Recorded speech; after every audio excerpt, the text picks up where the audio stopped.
So this is the original Cochise County Courthouse, constructed in 1882. The courthouse as it exists today is a museum. There were many very prominent trials held upstairs in our courtroom.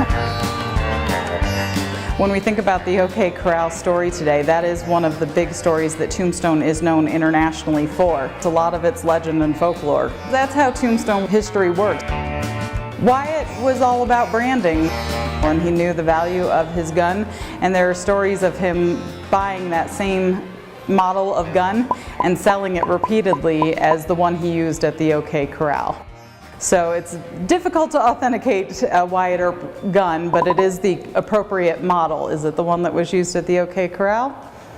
Your guess is as good as mine on that. And this is the Josephine Earp collection. After Wyatt Earp left Tombstone, he wanted to tell his story. So he had John Flood working on creating a biography in manuscript that unfortunately was never actually published.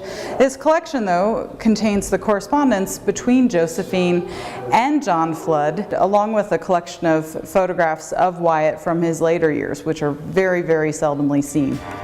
And pocket watches that would have belonged presumably to Wyatt Earp and Josephine Earp. We are still in the process of authenticating them, but they're very special additions to this overall collection of documents. You can tell Josephine was very passionate about the project, about the biography, and there are some days where you can just see how unhappy she was with the outcome, and it shows even in the style of her handwriting. She becomes furious, as you can see in the handwriting itself. But I also enjoy the rejection letters. And when John Flood wrote about it and submitted to publishing companies for this story of the OK Corral, he was consistently rejected and told that there might be a story in all of this.